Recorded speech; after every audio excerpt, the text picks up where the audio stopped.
OpenAI, TBPN, MTS, X algorithm, social media, all these different things streaming are converging into a space of what we're seeing called new media. And what we're trying to figure out is this just a VC term or is this something that we should be paying attention to and leaning into as there's value to be gained in the age of AI?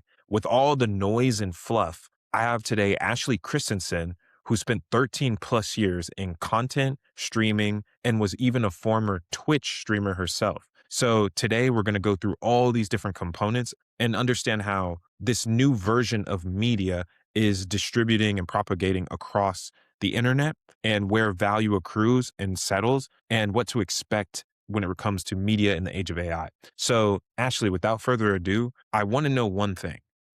Why did OpenAI acquire TBPN? What are they after? Yeah. I think we've seen a lot of takes come across the timeline, probably more than is realistically necessary. Sam Altman himself said that one of the reasons he wanted to acquire John and Jordy was because their ability to market and build trust for a technology that, as of right now, the average person is quite critical of, quite skeptical of, would supposedly be helpful in Sam's journey as he is bringing OpenAI and artificial intelligence more generally to the masses. I think that that's probably part of it. I think, yes, John and Jordy are good at marketing. Absolutely, they are. But part of this is also just the network that the guys have been part of for so long. They have been in various like, startups. They knew Sam Altman before, so these are like very well connected guys. The show also has a bit of a novelty component itself because we haven't seen a lot of live tech shows specifically that have been able to attract the caliber of guest that John and Jordy have been able to attract. We've got CEOs of the most major companies that are joining, I mean, every single day to have some of these really insightful, interesting conversations. And sometimes you get to see a unique perspective of these people that you haven't been able to before. There are live tech shows that have existed before TBPN, but they did it at a scale, at a production level, at a level of professionalism and also entertainment that I think hasn't really existed, of course, with the network that they have access to as well. So I think that is also one perspective of it.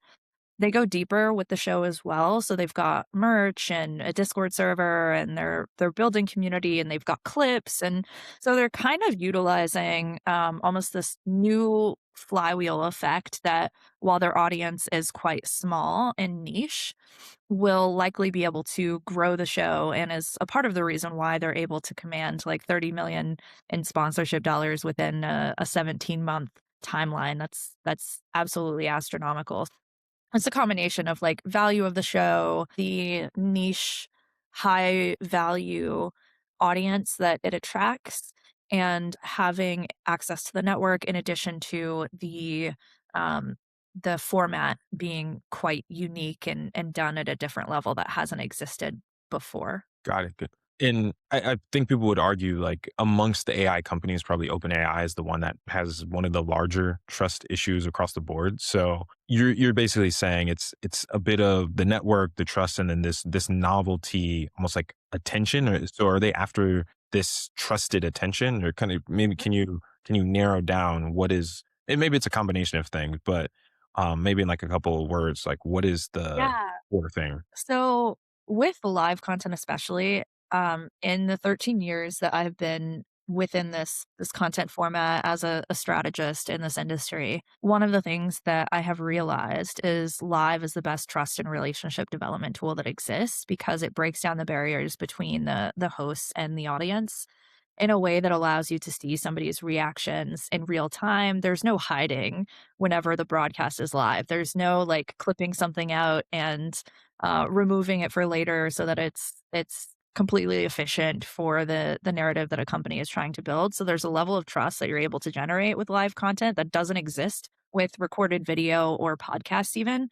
But one of the takes that I haven't seen as far as why this acquisition happened is enterprise. So OpenAI, Anthropic, all of these LLMs, really the only way that they're able to sell the amount of tokens required to keep up with these massive valuations is by negotiating really large enterprise relationships. Mhm. And every enterprise is on TBPN. Every single one of these Fortune 500 CEOs wants to show up on this show, and now OpenAI is in front of all of them. So potentially there is an enterprise network that John and Jordy are able to get Sam Altman in front of as well. Interesting. Okay. And how do you maybe predict them actually putting this into practice? Is it through like just logo, or like how do you think they might kind of work in OpenAI in a way that doesn't almost like dilute the editorial lens, but OpenAI can kind of achieve its goals that way? Yeah, that's a good question. Because I don't know. I don't know how you talk about OpenAI without actually impacting the trust that you've generated on the show so far. I think that it is gonna have to be impacted because you Mhm. don't have, for example, the sponsorship, the ad reads that you had anymore. And those were actually kind of a cultural moment for the community that consumed TBPN's content. They seem to really enjoy them to the point where now they're kind of reminiscing on the advertising era and they miss some of the ad reads. So there's that aspect. There's also just the fact that people know this is OpenAI's show. And while Sam Altman can say they maintain full editorial independence and they're allowed to push back and pressure OpenAI on anything. What is realistic might not be the thing that is said publicly. So I don't know what their I don't really know how their content develops from here. I hope that it stays as trust generating as possible because that is ultimately how OpenAI gets in front of these enterprise companies and then can, negotiate these longer term deals that help them. I hope OpenAI is able to st- stay high trust with this audience so that they can negotiate these longer term deals so that their business is actually viable long term because they've done a lot for us and ChatGPT Images 2.0 is helping me make much better YouTube thumbnails. So more of this, please. Right, right. Why do you think we haven't been seeing TBPN on X as of late? Or, there's kind of been this speculation around the lawsuit between Elon Musk and OpenAI kind of throttling the visibility. Curious to hear your take on that. Yeah, yeah, some people were talking about a shadow ban, very speculative, but the reality of this is that, especially with live content, anytime that there is a major headline, it's very natural to experience a viewership attrition after that major news. And even in marketing in general, you kind of have like peaks and valleys when you have major headlines or this like major inflection point of mass awareness and attention that you've never experienced before. That doesn't just create a new baseline for you to operate from for like in perpetuity. It's something that um still shifts and adjusts over time and you're going to have valleys just like you're going to have the peaks. So I don't think that it's a speculative, Elon Musk digging his little dirty fingers into the algorithm. I don't think he even has much visibility into the algorithm itself, or potentially even is that involved with X right now. I think Nikita Beer, X's head of product, is leading a lot, but even he doesn't get involved or work on the algorithm at all. So he Yeah. also doesn't impact the visibility. I think more likely what happened is a lot of us consumed TBPN for the maybe 48 hours that news was hot, and then we moved on to the next thing, and that impacted their reach. And that's just very normal. We have seen a recovery of TBPN content on the timeline. It could be a result of everybody saying, hey, we're not seeing TBPN as much. What's happening? And so more people go and check out what went wrong with TBPN. And so then their content starts surfacing more in the algorithm. So I don't think it's this insidious thing. I think it's just Mhm. normal human behavior. Wow. Okay. So it's almost like a narrative climax, and then you can't really go up from there. So we have this like attention trough, and that's your theory around why we haven't been seeing them. Yep, exactly. Do you have any other examples, like, off the top of your head? Maybe this something like this occurred in maybe, yeah, traditional media or even other agencies? I don't know if I have an example that would be similar to the live show that John and Jordy have, but I've led marketing in close to 60 different startups, and any time that we have a large press release or a large announcement, there is a very natural peak in attention. You get you acquire some like customers and community members as a result of that, but it like I said, it doesn't create this new baseline where all of a sudden you have a lot of people who are paying attention to you because they saw a big, publication talk about you. It's more like, "Oh, okay, here's a boost in trust and credibility, and people are gonna check you out," but it's not necessarily a enough of a forcing factor to keep people checking in Right. consistently.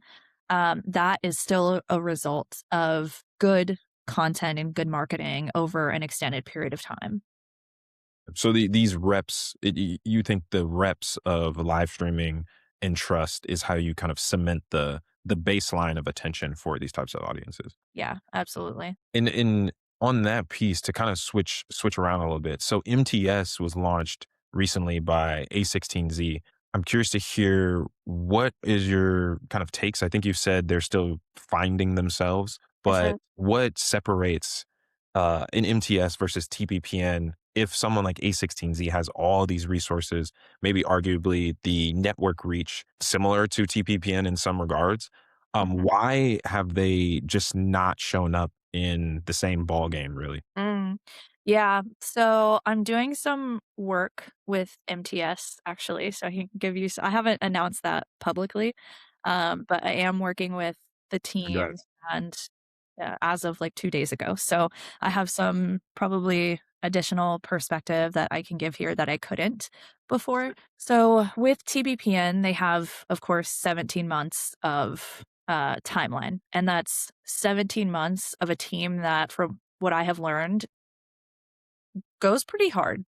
Um, I have heard people almost call it like an Elon Musk company. They work really hard. They get a lot done, long days, very fast pace.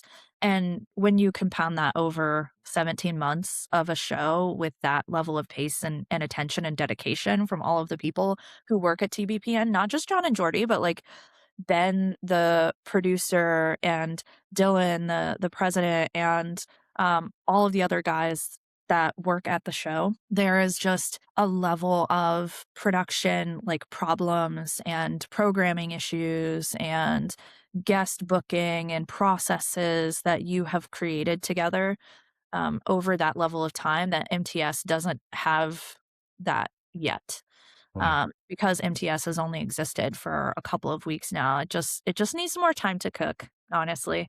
It just needs more time to cook. I also think that the identity is a little bit different. So TBPN is very advertiser aware, very much going to do things that well previously before the acquisition was um like brand safe. right. So one of the things you have to think about with content is who makes sense to advertise on this, assuming that you want sponsorships as the monetization model.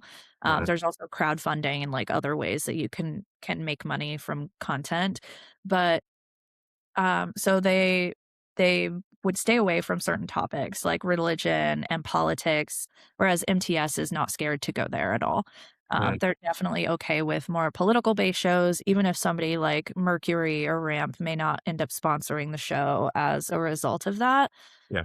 They also are doing things like investing into production and getting a studio. And like right now, they're just working in the basement at A16Z. So it doesn't look like a high level production, but it will over time. And the team is also moving very fast. I would say probably not as hardcore as TBPN, but the showrunner that is working on this, one of the full time team members, Brent, previously worked at TBPN. So there's a Wow. similar feel and a similar pace to it as well. So I think the show is going to improve a lot over time. They need a little bit of time to get it there. They didn't they didn't launch with the show in a perfect place, and to be honest, you kind of shouldn't launch live shows like that anyways.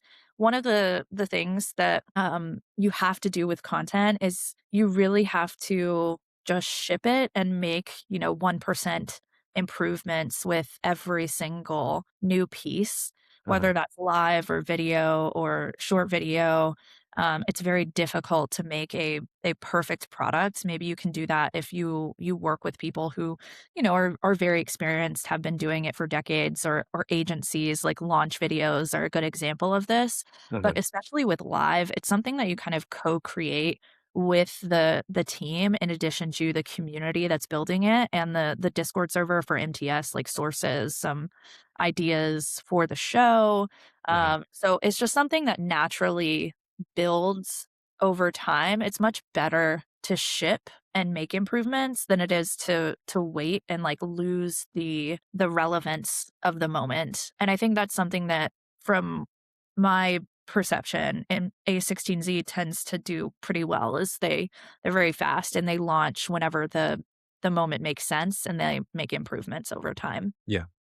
Um, this is a little bit more of a maybe like an abstract, but what I'm understanding is there's like an operational proficiency that TBPN has put together and just refined and compounded over and over and over time, where MTS is basically building up this institution, right? Like TBPN is this institution that's well oiled, and then we can see the compounding effects. Is that enough, or do you think also kind of like the shine? And I don't mean to steer the steer your answer, but kind of what I'm thinking is TBPN has this shine on it that I think people really resonate with, which is maybe more or less culturally.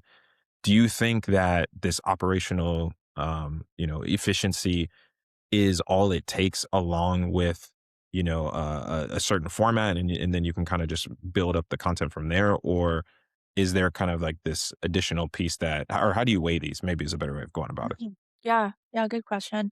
I do think that operational efficiency matters because there are things that um, whenever it comes down to process does impact the product of the show.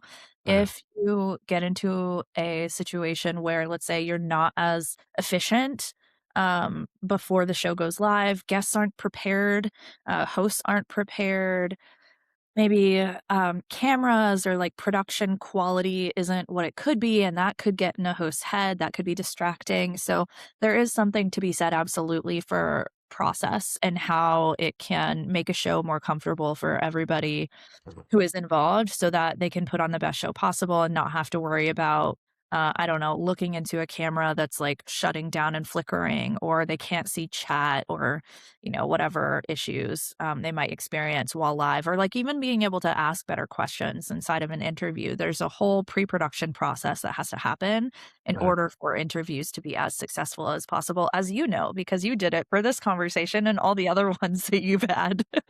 Mhm. But, you're right that there is a shine on TBPN right now that doesn't quite exist for MTS. Part of that comes down to format. A big thing that I'm talking to the MTS team about right now is like, who is this show for? It's okay if we want politics and we want to talk about tech and business, but is this like your I don't know, terminally online ex friend that you're just kind of looking through posts with? Or is this a VC network that's highlighting, founders who are in arrays, or they're building out more content so LPs will dedicate more funds to them? Or is this show just like what is the overall identity of the show? And sometimes people have a very clear vision for what it is, and Uh-huh. sometimes they don't, and when they don't, you have to bring the entire team together and kind of build out what that vision looks like, and sometimes you get to that vision over time. The Uh-huh. more that you ship, the more that you find out what works and what doesn't work, and then you make those improvements. So I never say that a show or somebody who is launching something live, or even if it's just a like a produced recorded podcast, nobody should try to directly copy TBPN. I Yeah. think that can work if you're in like a completely different niche. you Mhm. can kind of emulate the same format because it's TBPN's format is not unique either. It's like Sports Center, but for tech and Yeah. business. So we can apply that to lots of different categories and industries.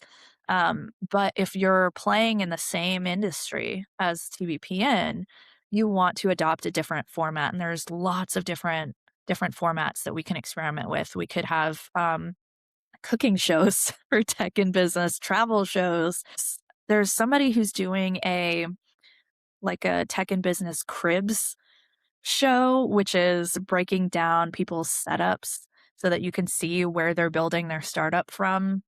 Get to see their computer and like their desk. Their reality shows, Judge Judy for tech and business. Like there's a never-ending list of things that we can create. And it's really exciting because tech should be fun and interesting. And we deserve fun content too, just like they have in the traditional entertainment industry. Yeah, yeah. We've seen this TBPN model kind of replicate like numerous times. It seems like it's the same industry, right? Or like X, right? X supports politics, finance, crypto, tech.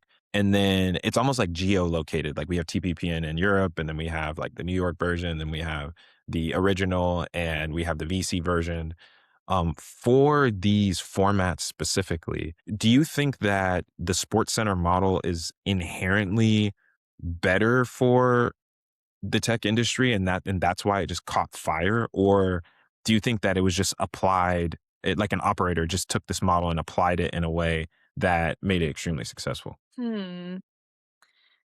I think that We I do think that the sports center model makes a lot of sense because you're covering headlines, you're getting, other people on the show, but even then, like, there's a lot of different formats you can use to arrive at a similar value prop, even if it's not sports center. So I don't think that it's the sports center model specifically that maybe the show successful or made it valuable. It's definitely something that we can apply the same value that people get into other, um into other formats.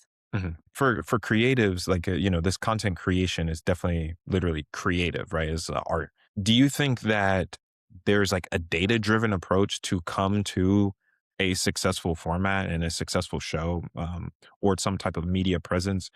Or do you think that's almost more like artistically intuition driven? And like, how do you kind of see those two camps? Yeah. Oh, man, that is so fun. That's such a fun question because there are like, when you look at the creator economy and, like, content in general, there are kind of 2 different types of people. Well, there's actually an entire spectrum of people, but if we look at both sides of the spectrum, you've got, like, the hyper business, high business acumen, strategist, personality types like myself, and then you have the high artist, like creative personality types, and they care more about personal expression and creating art that has emotion and meaning. And so you can lie kind of on, op- you can lie anywhere on that spectrum. Um, but those, if I had to categorize each side of that spectrum, it would kind of be those 2 personality types. And I think in order for content to be successful, if I'm being completely realistic, Mhm. you need both. And artists that are listening to this will hate me for saying that. Generally, the true, like, real artist does not love the business side. They just wanna make art and not have to think about making money from it or getting views on it. They just wanna make the thing that they love, the thing that's inside of them, and have the organic traction and growth on it. Mhm. Unfortunately, as the internet becomes noisier and noisier and everyone's competing for reach and reach for everybody goes down as a result, which we're seeing on Instagram Reels, for example, um, artists are going to have to think more and more about what makes the content that they're creating valuable and interesting for people. If their goal is to get views on it and to monetize it, for Mhm. some people, it's just a hobby. They just wanna, like, make the thing and not have to worry about anything, and if it grows, cool. If it doesn't, they don't really care. Yeah. I think that the percentage of people who are honestly okay with their stuff never growing is probably very small. I think at our core, all of us want to be recognized for the things that we care about and the things that we put out into the world, especially when it's something that's so important to us. And so that's where the business side comes in, thinking about distribution and reach and how you get content in front of people. How do you package it so people care about it? Mhm. How do you monetize it? What's the model behind it? Who's the team? Like, what are your resources? What do you have access to that other people don't? So Yeah.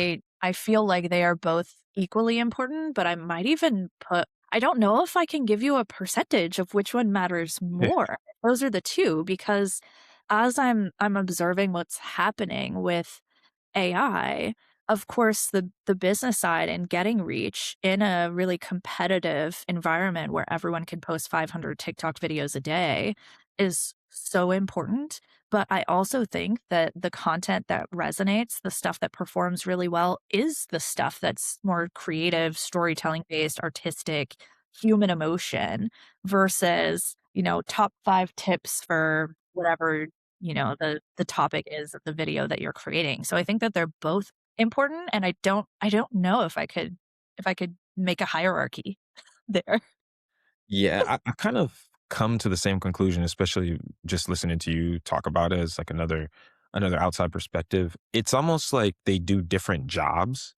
And, maybe they're not apples to apples in terms of like the value proposition. So maybe like you make good content, but you don't have any distribution. Or like you just do all this data driven approach to understand, okay, what is the best content that is populating, but then you almost can kind of just fall into like the algorithm and now you're kind of maybe devalued even though you're in the trend, quote unquote. So um and then also AI basically collapses one side of that. And it's kind of leaving like this creative piece as where value is moving towards. So yeah, I'm curious for you, is that what you're seeing or how are you looking at the effects of AI that's potentially collapsing the data side or the operator side and where it's leaving the value to be held? Yeah, interesting. I do agree with you. I think the ops and, like, data, a lot of that can be done by AI now. So we have various tools that can tell us, especially on YouTube itself, which is really fascinating. You can go to YouTube Studio now, and they will give you a breakdown on your video as long as it's been live for a couple of days. They will actually tell you, here's what the comments said and the recommendations or the requests that your viewers had. Here's what we're seeing in your view charts, like based on the graphs and all of the data that YouTube gives you. Here are the top 3 or 4 things you should keep in mind for the next video. And so that is incredibly helpful because when I talk about improving content 1% every time, YouTube now tells you how to do that directly. Previously, you had to kind of decode that yourself, Mhm. which a lot of creators, especially more like entertainment or artistic creators, struggle with because they don't really care to build up like the business acumen or the marketing skill set. They just kind of want to publish more stuff and hopefully get it in front of more people. So that's a massive value add from AI, even just in a single YouTube feature. That's not counting everything that you can do with Claude Chat and Cowork and Code and all of the other tools like vidIQ, TubeAI is one that I'm using a lot. There's so many like video AI tools that are helping us make a lot of these decisions now. I think with where value is accruing, I definitely agree. It's in the storytelling, it's in humanity, it's in relationships, it's in network.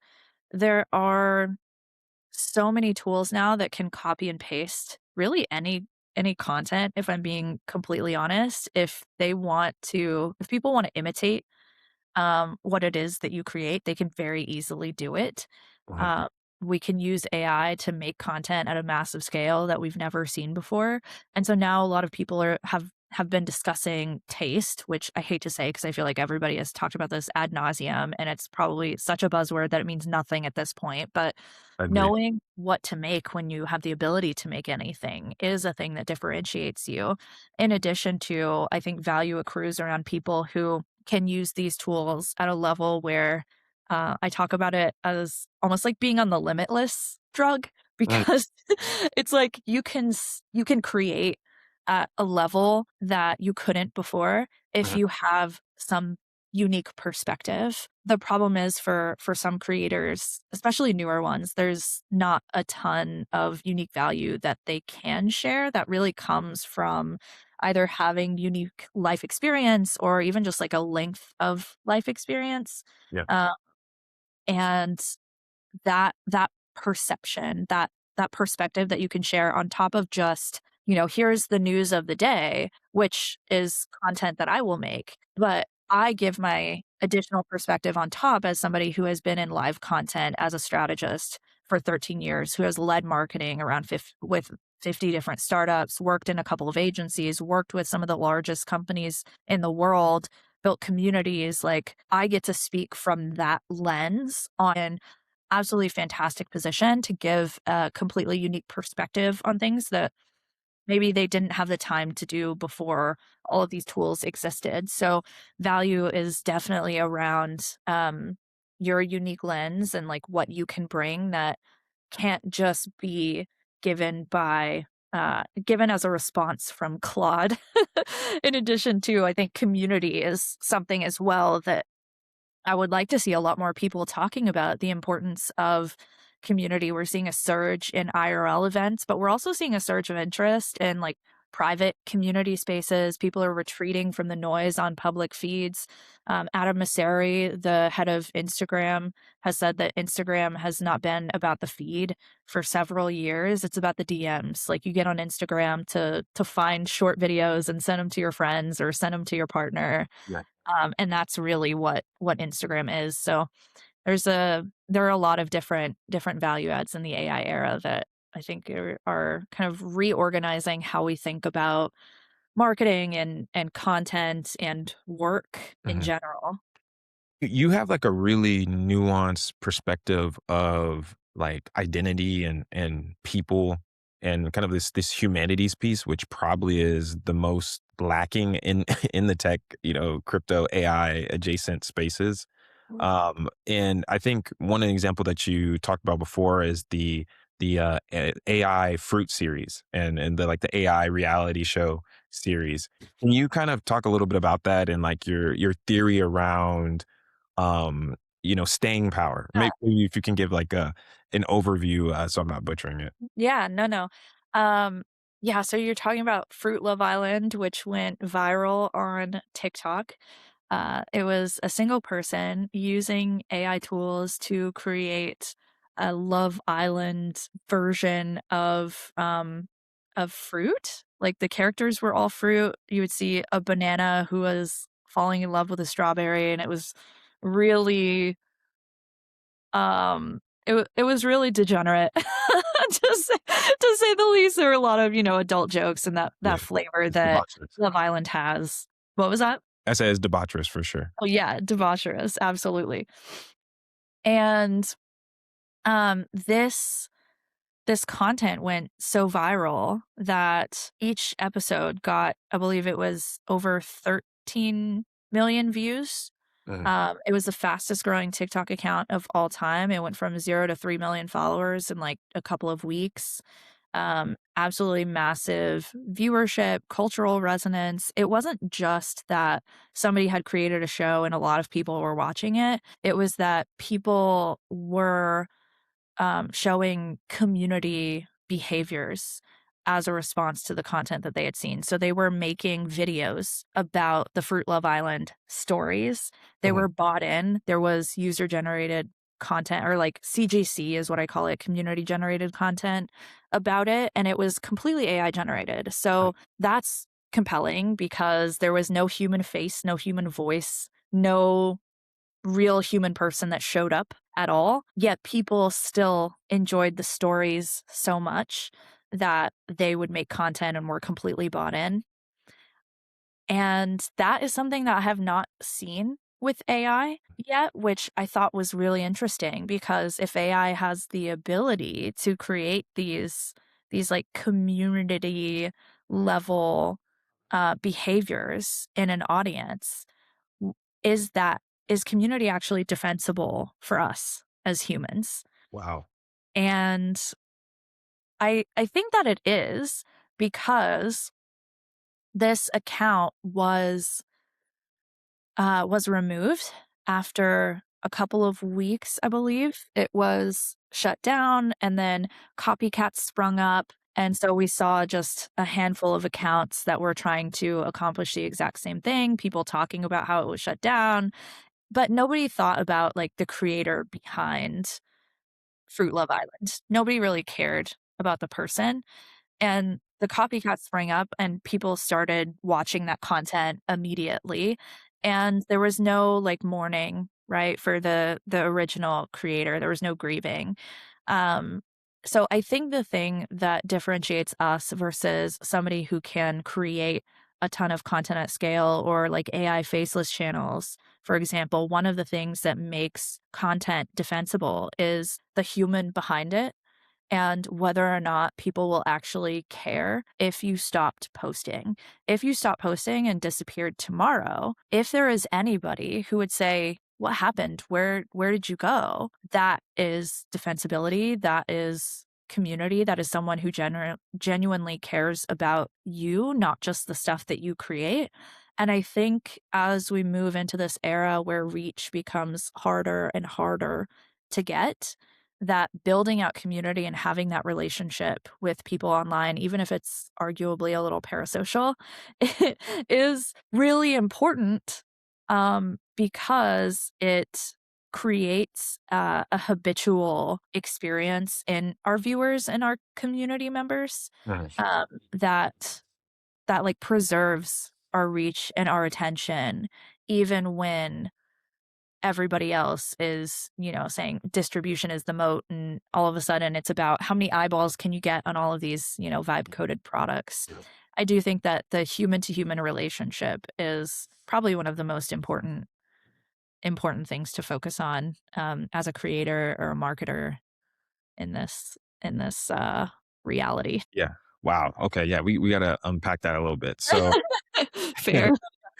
first, I do want to make a comment, which is I see the fruit content is very much like maybe video entertainments as memes, and Mhm. the way that it like propagates feels more like a long form meme, and then it just kind of evolves where maybe like I was going to say human generated content. This stuff is generated by humans using AI, right?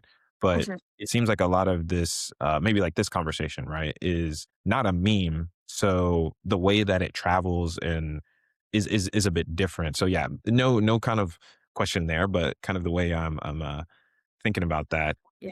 Yeah, that's a good point. Entertainment media does travel a lot further, but usually you see that like conversion on it is also a lot less than something that might be a bit more educational like this. So basically, you're saying defensibility here is going deep on at least for this type of industry that we're in. The defensibility is going deep on the individual level. Yeah. Yeah, I definitely agree with that, and I think that's why we're seeing such an interest in, live content right now. 30% of daily YouTube users watch live content. 30% of the billions of people who are on YouTube are watching live in some capacity. We're seeing, TikTok Live had astronomical growth. They decreased like 12% this past Q1 2026 just as a result of all the stuff that's going on with the government and kind of spinning off this US version of the app. Of course, Twitch has been kind of flat for several years since the pandemic, and they had this explosive growth on the platform. But we're also seeing interest in like live shopping. That has, I think it's a Mhm. 37% annual growth rate. That is 19% of total commerce in China. It's 5% in the US, so we still have a ways to go. The the upcoming interest in live shopping is going to be absolutely huge. We're already seeing TikTok Shop convert really well. I think that's, gosh, it converts around 10% higher than traditional produced video. Engagement is around 10x higher. Return rates are for 40% lower. And with just general live content, even more entertainment based, we're seeing Gen Z and younger generations as well, like Gen Alpha, right? Getting more and more invested in it because you can kind of shift the content based on the viewing experience that you want to have. So if you want something more passive, you can turn live content on in the background. If you want something more active, you can get involved in the chat. You can watch larger creators and like be part of culture as it's happening that you know later on is going to become a Forbes article or something. You can be part of a smaller community that's much more intimate, where you have a group of friends who know you, who maybe you hang out with every single day. And so I view live content as like this human to human connection tool that you can't get in any other content type at the same level. Vlogs are kind of a similar value. You're able to get a sense more of a person when you see how they interact in their day-to-day life, but it's still not the same as being live with somebody and being able to ask a question in chat and see how they answer it, or see what happens whenever their game crashes, or they are, I don't know, out at a grocery store and they get recognized by somebody, or like I Show Speed recently did a stream underwater, the first underwater stream that I've ever heard of, and that's really cool for people who are too scared of the ocean, right? He just Right. went scuba diving in, I think, Ghana. Absolutely so cool, such a cool production. So I do think that that human to human relationship is crucially important, and live content just kind of is, I think, the best format to create that outcome.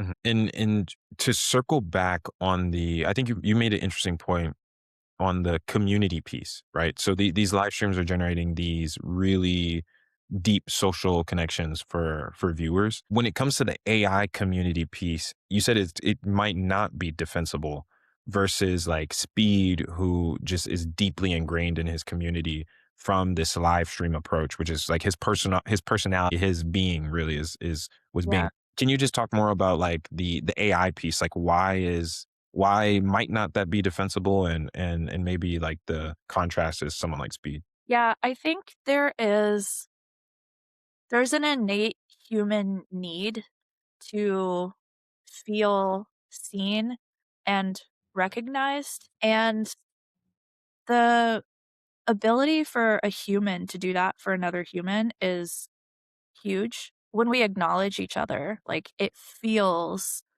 very cathartic. It feels like it matters because we're all human. We understand the human experience and, like, the trials and the tribulations and the emotion. AI is not currently, and maybe never, Mhm. in a position to be able to fully understand the complexity of human emotion. All of the little, the tone of voice, the very, very small, minute facial expressions that you make, the context of all of the things that you have experienced as a human and how those impact who you are today. I think that AI as like a relationship tool will improve. And there are absolutely people who are trying to build out like AI therapists Mhm. and AI girlfriends and all of these more relationship centric kind of technologies.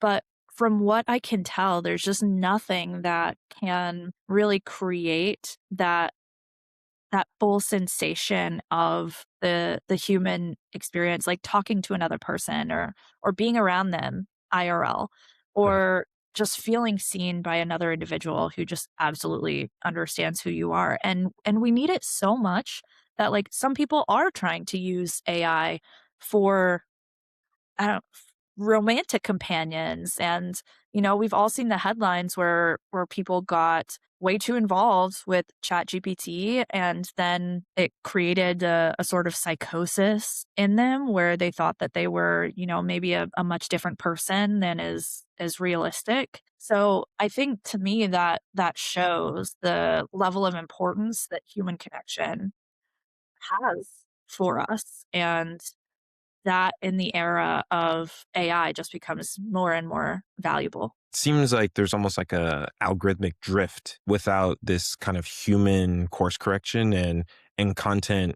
very much like can follow and does follow significantly this algorithmic drift. And maybe the value is in this person to person reality generation.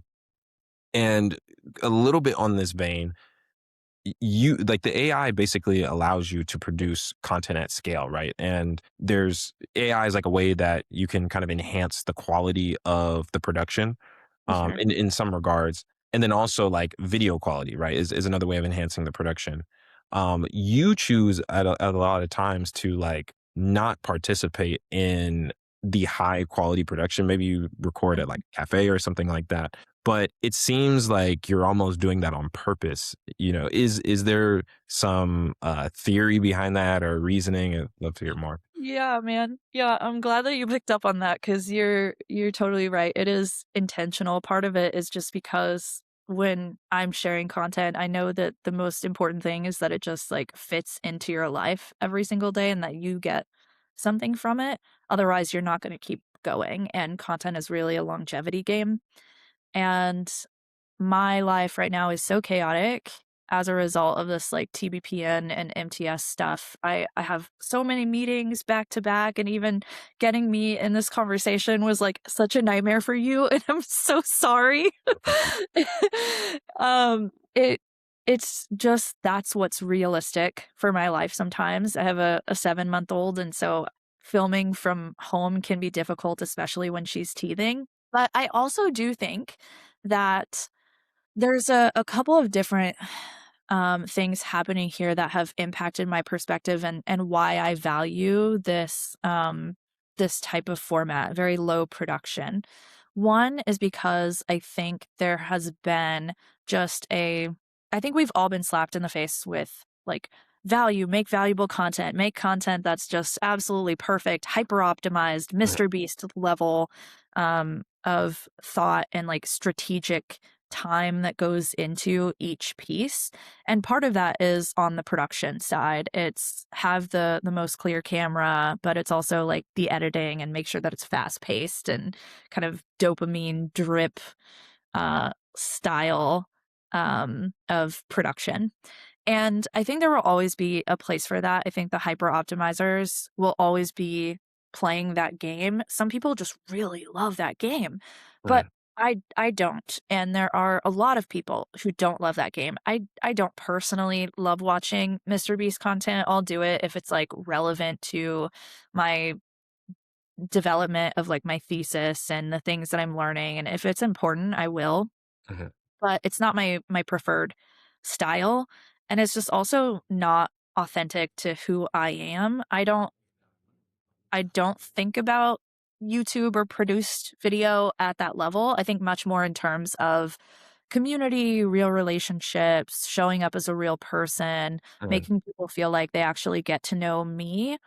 And that is not well served by like hyper optimizing the content. So mhm, that's one aspect of it is the Mr. Beastification that everybody has been talking about for several years. I also think that there is genuine interest around just seeing somebody in their native like day-to-day environment. Um it's something that I don't know, I just prefer to see this style of content that maybe is a little bit more vlog oriented, but is not still not edited like a vlog because vlogs require so many different clips. Oftentimes, there's so much happening. You have to like tell a story throughout the thing. I feel that it's more like the story on my channel is the things that I'm experiencing that you get like a small peek into in every single video Mhm. versus a single video itself being like this huge narrative arc. So there are just different levels that creators want to compete at. Some creators want to compete for that top 1% production and they're all about best camera, best, Mhm. you know what I'm saying. Yeah. And then there are people who want to compete more on scale, posting a lot of content and just being there all the time. And then there are people who want to compete on like authenticity and feeling like a real person. And I just genuinely feel like with where the internet is going, the way that my camera looks doesn't matter nearly as much. That's not nearly as interesting as my ability to give people insight into this whole like streaming strategy space, new media as it's developing. That is the value that I can give is that unique perspective, that 13 years. And that's valuable regardless if my camera looks great or not, or if I have I mean the microphone is like one place where I will not compromise on quality. Um but that's valuable regardless if I'm filming a video on my MacBook in the car or if I am using, my Sigma lens and like my Canon setup. So I'd much rather go like fuss free and just bring people into all of the things that I'm seeing as much as I can. And of course, still improve 1% with every upload as much as I can. But I just want to be, yeah, I just want to be a real person. And I feel like more and more people want that on the internet now. Yeah. Wow, that's super interesting. It's almost, I think you have like a confidence that you have like a confidence range, and then you almost can self-select because you have confidence in the distribution of the content in the first place, which is pretty interesting. Yeah, man. I have felt like that too, and I wasn't sure for a while if I was crazy or not, Yeah. honestly, because I'm like, I don't think people care. I think, Yeah. I felt these things, and so I talked to Jamie Rathburn. He helps entrepreneurs build their YouTube channels, and we didn't do like a paid call or strategy call or anything like that. He just saw my content and he was like, "Hey, let's have a conversation." So we did, and I floated this idea to him, and he said, "Yeah." Yeah, and he's the one who actually gave me the insight. YouTube is best whenever it does something for you because it keeps you posting Mhm. versus trying to strategize and second guess yourself and, Yeah. "Oh, is this the right thing?" It's like, just if you're feeling some way about content, there are a lot of other people who feel the exact same way as you, and I know if that's the way that I was feeling, that there are a lot of other people who are feeling the same way, and I've only made 3 videos in this style so far, and maybe the thesis is wrong. Maybe it's not true that people are interested in somebody just like spinning up a MacBook in their car style YouTube video and just like riffing. I don't script anything, nothing. I just go for it. Yeah. Um, so, it could be wrong, but I'm also comfortable with that. If it's wrong, I'll just make another YouTube video and say, "Hey guys, I was wrong. I'm going to try something else." I think that's kind of the interesting part about content too, is that you get to try things and like build in public in real time. And sometimes you're right and sometimes you're wrong. And people can learn a lot from the mistakes that you make. And it's okay to make mistakes in public. I think too many creators probably try to be perceived as like perfect, smart, um, I don't know, like hyper actualized individuals, which just isn't realistic. I want people to know I'm dumb too. I'm also stupid. Well, that's hard to see in this case. Yeah, I think we can, from perceiving your content, I can tell there's like a carefree range that you can traverse, and it seems like the most comfortable and like effective for throughput range is the one that you're sitting in. Aw, I appreciate that, man. That does mean a lot to get that compliment because I also wasn't sure. So the more that I hear that, the more that I'm like, "Oh, okay, this is the right direction. Let's just keep going." Yeah, no problem. And that actually takes me to my next question. I know we're going a little bit long here. We can wrap up shortly, but to kind of like self actualize, I guess, is a way of your or kind of sit in the comfort of being yourself is Mm. counterintuitive to like the information that we hear about these hyper strict algorithms like YouTube, X lately, right? Which we can get into in a second, and it almost seems maybe that we have a poor understanding of how the algorithms work. If this type of like personal, I think this, this is the way I want to see it. So I'm going to do it this way. Mhm. Probably more times than not is like not what we're quote unquote told or instructed how to post. So I'm curious, do you think this is the case? You're experimenting with it now, but yeah, like can you kind of just show up on any platform the way you want to for a long enough period of time and then the platform will tune to you, or do you think you can actually kind of be sent to the graveyard with the ways that you show up? Yeah, man, this is a really great question because you're completely right that I don't know, we've heard from, like, gurus and educators. I don't wanna be, like, an anti-guru person because I think there's valid education that's out there, but we've heard that, these are all the best practices and these are the ways that you should either make live content or YouTube videos or podcasts or X. Like, there's just so many different tricks and pieces of information that people have shared over the years that I think we all are at a place where we kind of understand what works and what doesn't. Mhm, And sometimes not. Sometimes algorithms change and things can adapt and they prioritize different things, but I'm a big believer that algorithms are just tools to, like, surface the right content to the right people, mhm, and I think that's true from everything that I've seen, from the stuff that I've researched. It's not that you're being, shadow banned or there's this, like, algorithm god in the sky who's determining who's allowed to be popular and who isn't. It's more like if you create stuff that resonates with people, it doesn't matter if it's perfectly formulaic or, like, it's the best format or production or, whatever. It's certain things can resonate. Lots of things mhm, can work. mhm, And I think with AI too, it's creating slop because a lot of us have been told what is supposed to work, mhm, yet AI still, like I said earlier, doesn't fully understand emotions or like curiosity gaps or hooks or the things that make humans actually care. And if an algorithm is just a tool to like surface the right content to the right person, then it's more about creating content for a person than it is creating content for an algorithm. The yeah, algorithm is just the thing that routes stuff to people. yeah, And so I think about it as if like I'm speaking to somebody that would find this information interesting. Um and for my content there's kind of like specific groups of people that I have in mind that I create for.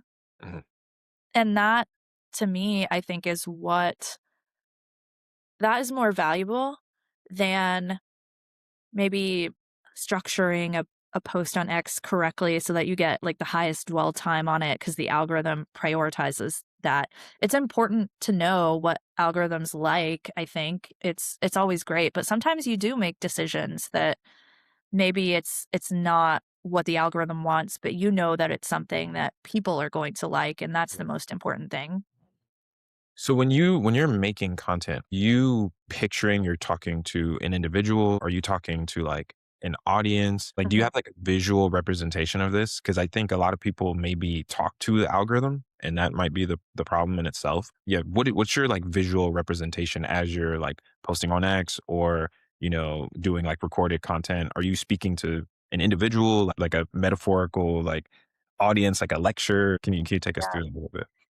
Yeah, so yes, I have a couple of audiences in mind, which has been a unique experience because usually you're told you want to only create for one group of people. Um, you want, one problem, one person, one outcome that you provide.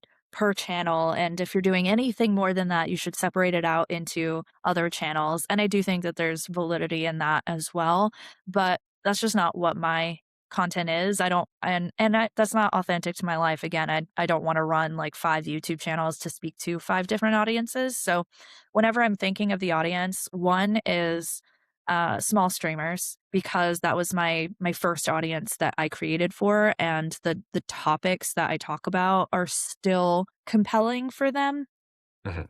because I'm sharing a lot of like platform news and strategy. The difficulty for them and the reason that I'm not going to appeal to, like, the largest group of small streamers possible is because if I'm not solely targeting that person, then the content is, I'm not making decisions as far as title and thumbnail and the topics that I talk about that cater specifically to that type of person. If I was only catering to, like, the small Twitch streamer or the small Kick or, like, Rumble streamer, I would be much more likely to make content about like how to grow from 0 to 15 viewers or I don't know, even kind of drama based news, something that that type of person tends to like a lot more.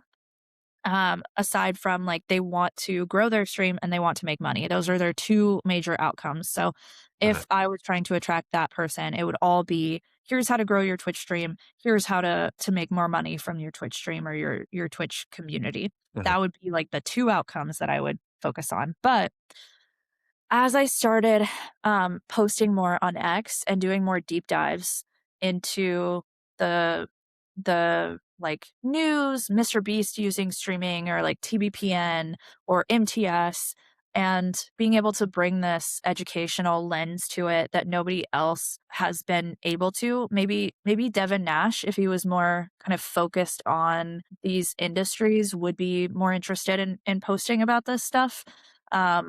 But he's more in, like, esports gaming category, so he's not covering nearly as much the tech and business, headlines. So, as I started making content on X about this, I started to realize, "Oh, this is actually really resonating with a very high quality person," Mhm. and that was founders of startups, investors, VCs, people in like big companies, like guys at Anthropic, guys in creator economy startups, like the CEO of Riverside DM'd me, Oh, one of wow. the executives at the Huffington Post, let's see, people at Yahoo Finance found me. Mhm. There's just a very different caliber of person, more executive business oriented person that is now interested in this information. And Mhm. so I create for that level of person as well, which means that I'm covering much more from the senior level, like strategic kind of thinking around, let's say, frameworks, why live content works, when to use it, who it works best for, how to utilize it across industries. So I'm speaking to kind of these two categories of people at once, and maybe it would be more strategic if I separated it out, this like B2B style content onto another channel. But in my conversation with Jamie, I asked him about this. I was like, is this a totally different category of person? Should I do a film booth? Ed, whatever, I forget his name, but should I do what he did? He was a B2C channel. Should I create a B2B channel? He 4x'd his revenue as a result, even though his viewership is a lot smaller.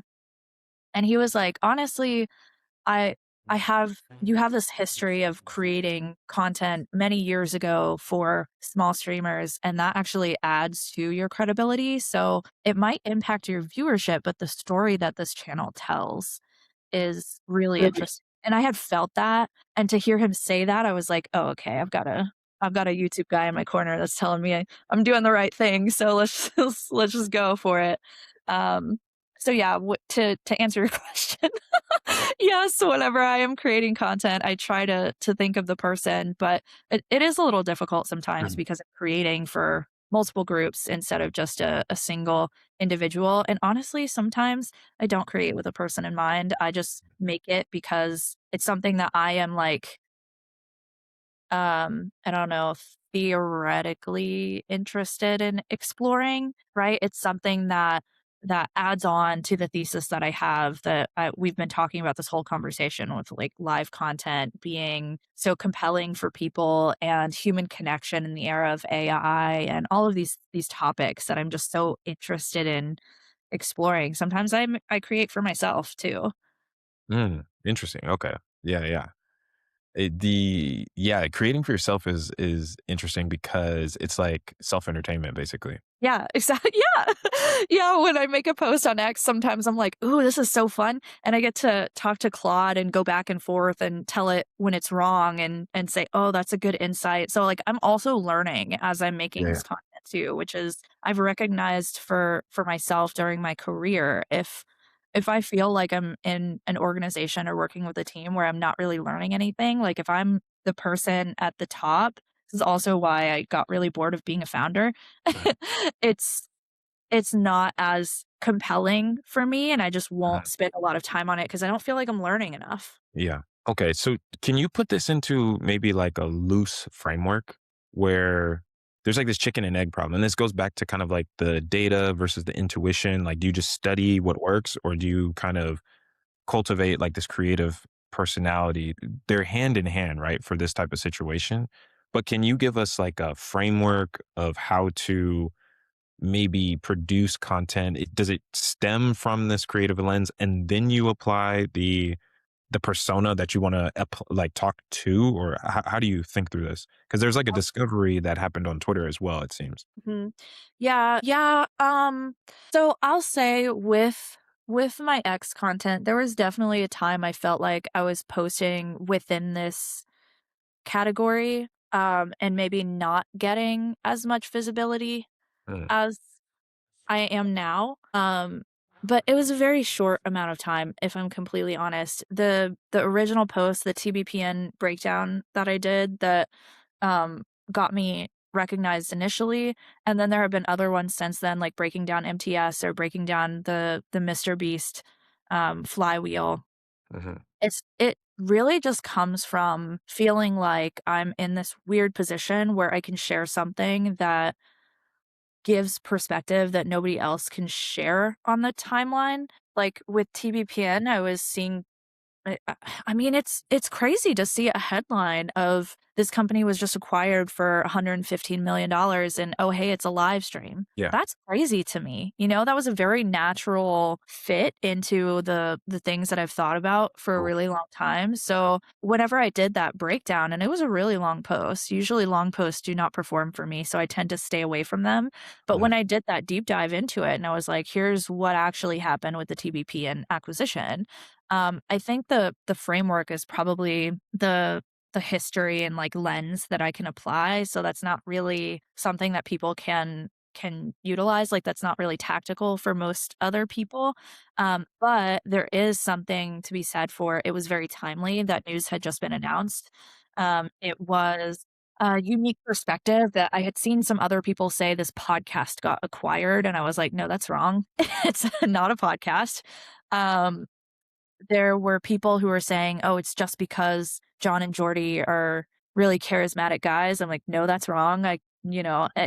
I think it's like having a stance on something and giving a unique perspective in a timely manner on a topic that a lot of other people are talking about.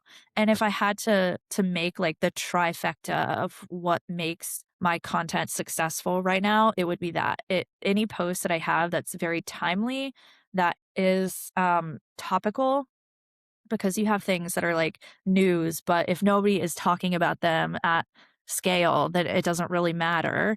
There was an Instagram feature that came out that I wanted to talk about, but nobody's talking about it. So mm, mm. eh, I would share it. I would get like a little bit of engagement on it, but I don't really need to, and I'm busy today.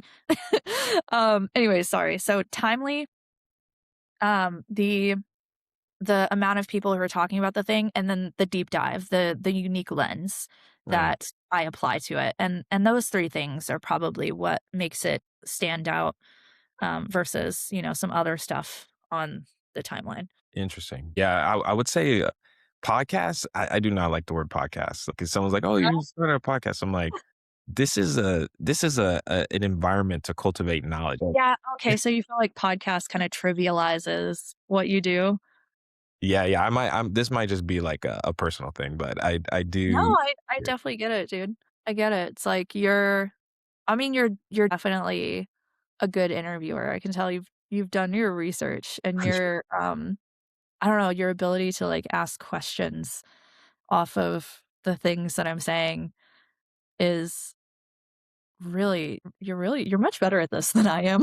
You're really good at this. Hopefully this is my lane here. So I think the way that it makes it easier for me because I think you have deep thought on a lot of these tracks Mm, and I don't necessarily know where you're going to go, but I can kind of follow the thread of what's maybe important and kind of how you're thinking about this stuff. good.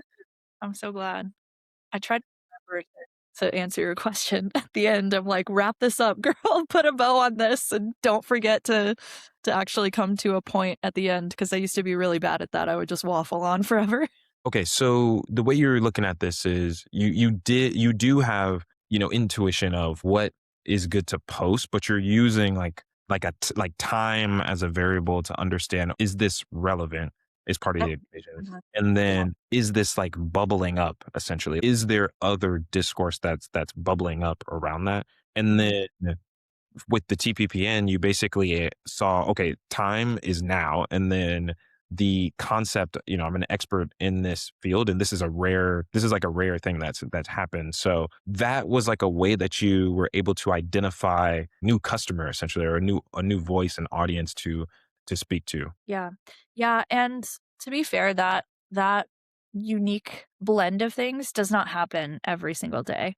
There's not daily news in my category that I can speak on at this level that is, happening across the timeline. Mhm. That is, like, not super, super rare. I would say maybe it happens, like it's happened really 3 times over the last couple months. The first was the TBPN acquisition, and then I think it was the Mr. Beast live stream, and then shortly after that, maybe like a month after, it was MTS. So I don't get this opportunity every single day, but I'm still posting every single day. I Yeah. try to post like 1 to 3 times a day usually. Um, so that means that some days the engagement and, like, the interest in my stuff is a little bit lower, but that's okay. There are not every day can be the best day, and I talked earlier about the peaks and valleys that you usually experience in marketing and content, so this is a very natural part of it. Um, and then there will also be days, like, I have a banger and days where I'm like, that post maybe wasn't it was more for me than it was for an audience." Which is also, that's okay too. Sometimes I'm gonna have those days where I just make a post that I care about Yeah. that maybe not everybody does, or a topic that I think is more interesting than everybody else thinks it is. Because I do have niche, kind of nuanced perspective and interest in some of these things to the point that not everybody cares about, I don't know, Instagram launching this live shopping thing that they launched. I think it was this morning actually. Mhm.